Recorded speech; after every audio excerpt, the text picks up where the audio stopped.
દ્વારકાના જામરાવલ વિસ્તારમાં હજુ પણ પાણી ભરાયેલા છે। જળબંબાકારની સ્થિતિ છે તો હાલ જામરાવલના આકાશી દ્રશ્યો સામે આવ્યા છે। જામરાવલમાં ચારે તરફ પાણી જ પાણી જોવા મળી રહ્યું છે। ભારે વિકટ પરિસ્થિતિ છે તો રાવલમાં જનજીવન વ્યાપક પ્રમાણમાં પ્રભાવિત થયું છે। આજે વરસાદે વિરામ જરૂર લીધો છે તો થોડીક સ્થિતિ સામાન્ય બનશે, પરંતુ હજુ પણ ખેતરો પાણીની અંદર ગરકાવ છે। જામરાવલમાં પૂરની સ્થિતિમાં અનેક પશુઓની હાલત કફોડી થઈ છે અને હજુ સ્થિતિ સામાન્ય બનતા સમય લાગશે। ખેતર રસ્તા પાણીમાં અત્યારે ગરકાવ છે તો રાવલના અનેક વિસ્તારોમાં વ્યાપક નુકસાની છે। વધુ અપડેટ મેળવીશું, સંવાદદાતા મુકુંદ આપણી સાથે જોડાઈ ગયા છે। જી મુકુંદ, જામરાવલની સ્થિતિ અત્યંત કફોડી જોવા મળી રહી છે। કરવામાં આવે તો દ્વારકા જિલ્લામાં ભારે વરસાદના કારણે ભાણવર પાસે આવેલો વર્તુ 2 ડેમ છે તે વર્તુ 2 ડેમના 20 દરવાજા 6 ફૂટ પહેલા ખોલવામાં આવ્યા હતા, ત્યારે રાવલ શહેર પાણીમાં ડૂબી ગયું હતું તેવા દ્રશ્યો પણ સામે આવ્યા હતા। પરંતુ રાહતના સમાચાર પણ હાલ રાવલના મળી રહ્યા છે। રાવલ શહેરમાં હાલ વર્તુ 2 ડેમના 5 દરવાજા 2 ફૂટ ખોલવામાં આવે છે, એટલે કે રાવલ ને અત્યારે પાણીની સ્થિતિ છે તે ઓસરવા લાગી છે, પરંતુ હજી નીચાણવાળા વિસ્તાર તેમજ આસપાસના જે ખેતરો છે તે ખેતરોમાં હાલ પાણી ગરકાવમાં હોય તેવા દ્રશ્યો મળી રહ્યા છે। ત્યારે ડ્રોનના દ્રશ્યો પણ સામે આવ્યા છે। ત્યારે રાવલ શહેરમાં હાલ નીચાણવાળા વિસ્તારમાં હજુ પણ પાણી હોય। સાથે વાત કરીએ તો પશુઓની હાલત પણ કફોડી છે। રાવલ શહેરમાં જે પશુ છે તેમને ઘાસચારો પણ ન મળતો હોવાના પણ જે સમાચાર છે તે મળી રહ્યા છે। સાથે વાત કરીએ તો દ્વારકા જિલ્લામાં ભારે વરસાદના કારણે પશુઓની હાલત પણ કફોડી છે। સંધ્યા જી, આપનો આભાર। દ્વારકામાં રૂપેણ બંદર વિસ્તારમાં વરસાદે તારાજી સર્જી અનેક બોટમાં નુકસાની આવતા માછીમારો માટે કપરા દિવસો આવવાના છે। અને ઘરમાં પાણી ઘૂસ્યા છે, ઘરો કાચા પણ છે, મકાનોમાં વ્યાપક નુકસાની છે। એક તરફ તોફાન, બીજી તરફ ઘરમાં પાણી ઘૂસી જતા માછીમારો માટે મુશ્કેલી સર્જાઈ છે। રૂપેણ બંદર વિસ્તારમાં વ્યાપક તબાહી સર્જાઈ છે અને તેજ પવન, વરસાદ સાથે દરિયાનો તોફાની મોજાથી બોટો ઊંધી વળી ગઈ છે। બોટ માલિકોને પણ વ્યાપક નુકસાની છે। વરસાદે વ્યાપક તારાજી સર્જી છે।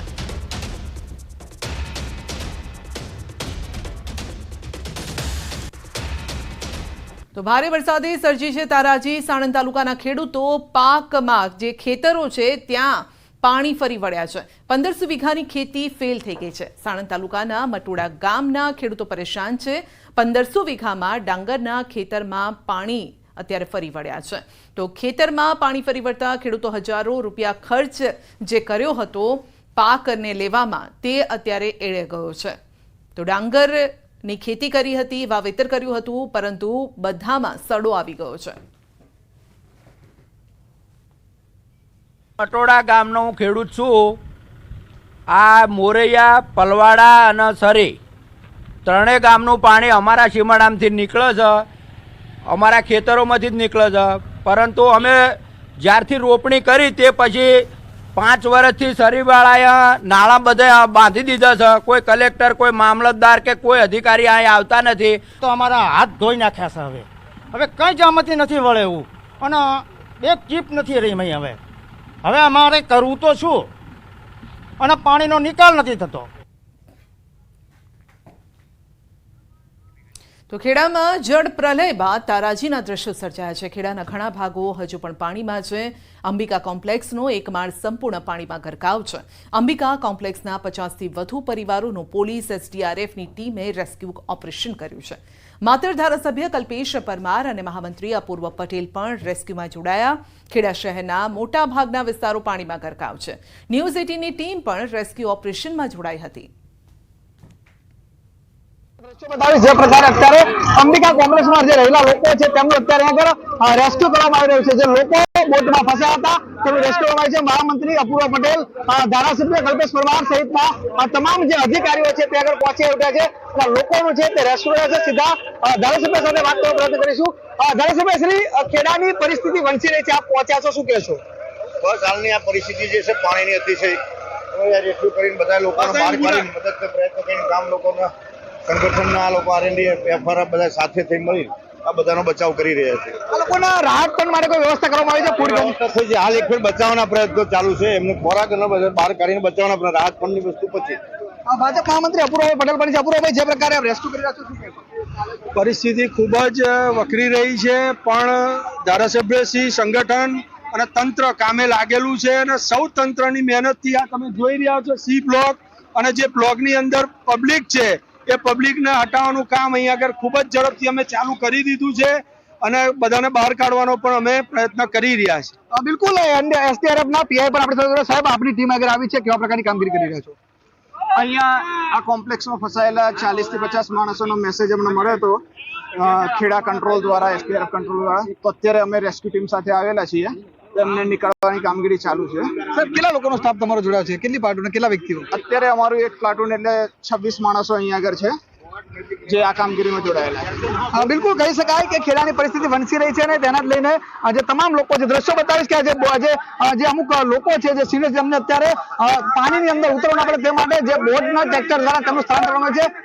માતરના ધારાસભ્ય કલ્પેશ પરમાર પોતે આ લોકોનું સ્થળાંતર કરવાની કામગીરીમાં જોડાયા છે. દ્રશ્યો તમે જોઈ રહ્યા છો ન્યૂઝ 18 ગુજરાતી પર. આ જે પ્રકારે ખેડાની પરિસ્થિતિ વણસી છે તેને લઈને આ જે લોકો છે તેમને કોઈ પણ પ્રકારની મુશ્કેલી ના પડે એટલે સીધા બોટમાંથી તેઓને અહીંયાથી સ્થળાંતર કરવામાં આવી રહ્યા છે. કહી શકાય કે જે પ્રકારે શેરડી નદીનું પાણી સતત વધી રહ્યું છે, હજુ પણ ખેડાના કેટલાક વિસ્તારોમાં પાણી ઘૂસવાની સંપૂર્ણપણે શક્યતા છે, ત્યારે વહીવટી તંત્ર પણ અત્યારે અહીંયા કામે લાગતું જોવા મળ્યું છે. એટલે એવું ચોક્કસથી કહી શકાય કે જો હજુ ઉપરવાસમાં વધારે વરસાદ પડે છે તો ખેડાની સ્થિતિ વણસી શકે છે. ઉમંગ પટેલ, ન્યૂઝ 18 ગુજરાતી, ખેડા.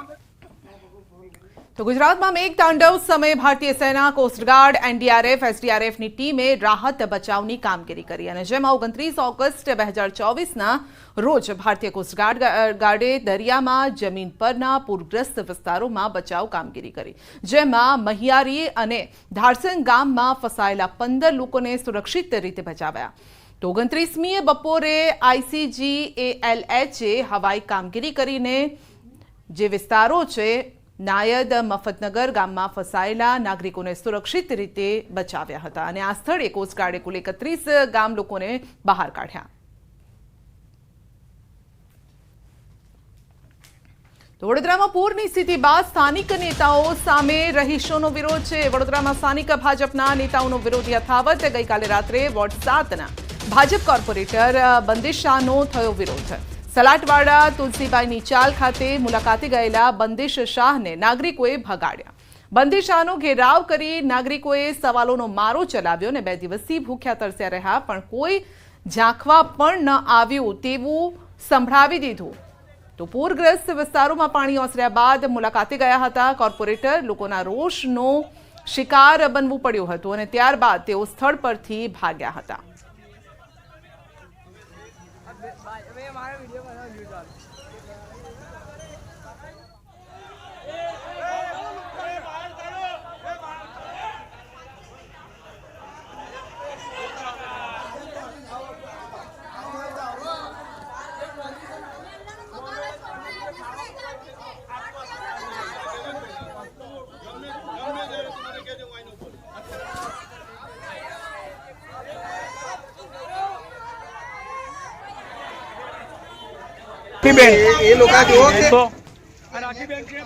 વડોદરાના મેયર પિંકીબેન સોની અને તેમના જ વોર્ડના કોર્પોરેટર રાખીબેન શાહનો પણ વિરોધ થયો. પૂરગ્રસ્ત વિસ્તારોમાં દૂધ પાણી વિતરણ કરવા ગયા બંને નેતા, પરંતુ લોકોએ તેમને ભગાડ્યા.